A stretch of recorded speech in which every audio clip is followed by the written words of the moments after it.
ഏവർക്കും എൻ്റെ higher learning Saathi ചാനലിലേക്ക് സ്വാഗതം. ഇന്ന് നമ്മളിവിടെ പഠിക്കുന്നത് ബേസിക് കമ്പ്യൂട്ടിംഗ് കോൺസെപ്റ്റ്സിനെ കുറിച്ചാണ്. അതിൽ what topics do we complete in this session? നമ്മൾ കോഴ്സിനെ കുറിച്ച് കുറേ പഠിക്കും. സെമി കണ്ടക്ടർ മെമ്മറീസ്, പിന്നെ ബസ്സസ്, ഇത്രയും കാര്യങ്ങളാണ് നമ്മൾ ഈ ഒരു സെഷനിൽ പഠിക്കുന്നത്. Enjoy learning. Course, lost course എന്ന് പറയും.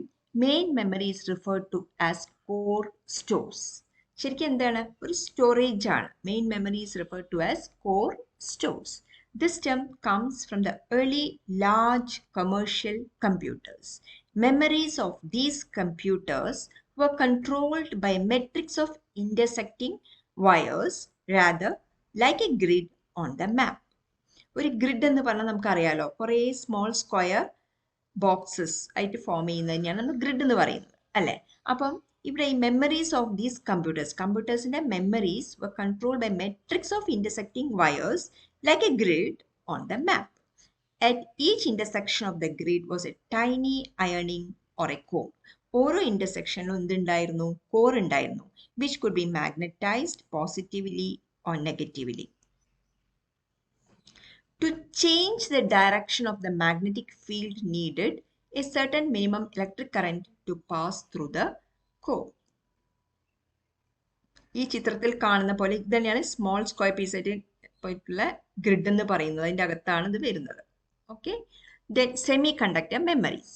Modern computer memories are made from semiconductor chips and each bit of the memory is represented by a memory cell. ഒരു മെമ്മറി സെൽ എന്ന് പറയും. These memories are volatile. എന്തുകൊണ്ടാണ് ഈ മെമ്മറീസിനെ volatile എന്ന് പറയുന്നത്? Power failure വന്നാൽ കണ്ടന്റ് ഒക്കെ എന്തായി പോവും? ലോസ് ആയി പോവും. The electric charge on each cell would leak away with time and the whole content of the memory would degenerate. There are two types of semiconductor memories, static and dynamic. രണ്ട് തരത്തിലുള്ള semi conductor memories ഉണ്ട്. അതിലൊന്ന് static ആണ്, മറ്റേത് dynamic ആണ്. In dynamic memories, electric signals are regularly repeated so that the memory is refreshed to avoid degeneration. ഈ ഒരു dynamic മെമ്മറിയിൽ ഇലക്ട്രിക് സിഗ്നൽസ് എന്ത് ചെയ്യും? റെഗുലർലി റിപ്പീറ്റഡ് ആണ്. അതുകൊണ്ട് തന്നെ memory is refresh to avoid degeneration. Static memories make use of more complex circuitry to stabilise the memory contents. Static മെമ്മറീസിന്റെ case വ്യത്യാസം. ഈ cell of the static memory uses two NAND logic components in a circuit. NAND എന്ന് പറഞ്ഞാൽ and ഗേറ്റും not ഗേറ്റും കൂടെ combine ചെയ്യുന്നതിനെയാണ് നമ്മൾ NAND gate എന്ന് പറയുന്നത്. Because of the cross connection, engineer call this circuit A flip flop. ഇങ്ങനെ ഇതിൽ ഒരു ക്രോസ് കണക്ഷൻ വരുന്നത് കൊണ്ട് തന്നെ ഇതിനെ കമ്പ്യൂട്ടർ എഞ്ചിനീയേഴ്സ് ഒക്കെ എന്താ പറയുക, അല്ലെങ്കിൽ ഇലക്ട്രോണിക് എഞ്ചിനീയേഴ്സ് പറയുന്ന പേരെന്താ? Flip flop. It is very frequently used in electronic circuitry. കണ്ടോ, ഇതാണ് ഒരു ഫ്ലിപ്പ് ഫ്ലോപ്പ്. ഇത് കണ്ടോ, ഇത് ആൻഡിനെ നോട്ട് ചെയ്തിരിക്കുന്നത്. അപ്പം എന്തായി? നാൻഡായി. ഇതും ആൻഡിനെ നോട്ട് ചെയ്തപ്പം നെഗേറ്റ് ചെയ്തപ്പം നാൻഡായി. രണ്ട് നാൻഡ് ഗേറ്റ്സ് യൂസ് ചെയ്തിട്ട് ഇതിന്ന് ഒരു ക്രോസ് ഇങ്ങനെ ഇങ്ങോട്ടേക്കും ഇവിടുന്ന് ഇങ്ങനെ ഇങ്ങോട്ടേക്കും. ഇതിനെ പറയുന്ന പേരാണ് ഫ്ലിപ്പ് ഫ്ലോപ്പ്. എയും ബിയും എന്ന് പറഞ്ഞ ഇൻപുട്സ് നമ്മൾ കൊടുക്കുന്നുണ്ട്. Output from this circuit will remain unchanged either on or off until it is reset by a momentary change to off to either of the two inputs. എന്താണ്? ഔട്ട്പുട്ട് അൺചേഞ്ച് ആയിട്ട് remain ചെയ്യും. അടുത്തത്, just as core store had a read wire, so semiconductor memories have two parts: the storage cell itself and the decoder which locates the cell. Storage cell can be made from either of the two transistor type, MOS or bipolar sandwich. The MOS cells are less fast but are smaller and cheaper and are currently the standard component used.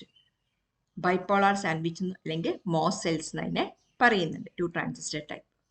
The decorator is also made from a group of logic components using semiconductor material. So both parts of the semiconductor memory can be made on the same chip, which can from several thousand locatable storage cells. പിന്നെ അടുത്ത എന്താ? Buses ആണ്. The connections between the main memory and the CPU are the wires. Main മെമ്മറിയും CPU തമ്മിലുള്ള connection എങ്ങനെയാണ് connect ചെയ്യുന്നത്? Wires വെച്ചിട്ടാണ്. Data transfers are faster if signals are transmitted in parallel through a group of wires. Instead of sending serially, group of wires used in parallel is called a bus. ഒരു group of wires parallel ആയിട്ട് use ചെയ്യുന്ന group of വയേഴ്സിനെയാണ് നമ്മൾ പറയുന്നത് എന്ത് bus എന്ന് പറയുന്നത്. And the main memory is connected to CPU by two such buses, address bus and the data bus. കണ്ടോ, ഇവിടെ മനസ്സിലാക്കേണ്ട കാര്യം main memory is connected to CPU by two such buses. അങ്ങനെ രണ്ട് തരത്തിലുള്ള ബസ്സസ് വെച്ചിട്ടാണ് മെയിൻ മെമ്മറി CPUനോട് കണക്ട് ചെയ്തിരിക്കുന്നത്. കണ്ടോ, ഈ ചിത്രത്തിൽ ഇത് CPU ആണ്. CPU control unit, arithmetic logic unit, പിന്നെ രജിസ്റ്റേഴ്സ്, ഇതാണ് CPU. പിന്നെ ഇവിടെ ഡാറ്റാ ബസ്, പിന്നെ ഡാറ്റ അങ്ങനെ പാസ് ചെയ്യുമ്പോൾ അഡ്രസ് ബസ്സിന് ഇവിടുന്ന് അഡ്രസ് ബസ് വരുന്നുണ്ട്. കണ്ടോ, അപ്പം ഇത് കണക്ട് ചെയ്തിരിക്കുന്നത് രണ്ട് ബസ് വെച്ചിട്ടാണ്, address bus and the data bus. The data bus corresponds to the memory storage cells and transfers the stored data itself to and from the CPU. Address but corresponds to the memory decoder and is used to locate the required memory cell. The size of the data bus will be same as the memory. Word length as 816 or 32 bits. പണ്ട് കാലത്തുള്ള വെച്ചിട്ടാണ് ഞാൻ നിങ്ങൾക്ക് പഠിപ്പിക്കുന്നത്. അതുകൊണ്ട് തന്നെ 816 or 32 bits. ഇപ്പോൾ advance ടെക്നോളജിയിലൊക്കെ bits ഒക്കെ കൂടിയിട്ടുണ്ടാവും. പിന്നെ the address bus can address as many locations as possible. Address bus can address as many memory locations as possible, or in other words, we can say address bus transfers the addresses which is the memory locations. Addresses എന്ന് പറഞ്ഞാൽ എന്താ ശരിക്കും memory ലൊക്കേഷൻസിനെയാണ്. ഈ memory ലൊക്കേഷൻസിനെ അല്ലെങ്കിൽ ഈ അഡ്രസ്സസിനെ transfer ചെയ്യാനാണ് നമ്മൾ ഏത് വയർ ഉപയോഗിക്കുന്നത്, അഡ്രസ് ബസ്. ഗ്രൂപ്പ് ഓഫ് വയേഴ്സിനെയാണ് നമ്മൾ ബസ് എന്ന് പറയുന്നത്. അപ്പോൾ അഡ്രസ് ബസ് ഉപയോഗിച്ചിട്ടാണ് എല്ലാ അഡ്രസ്സസിനെയും ട്രാൻസ്ഫർ ചെയ്യുന്നത്.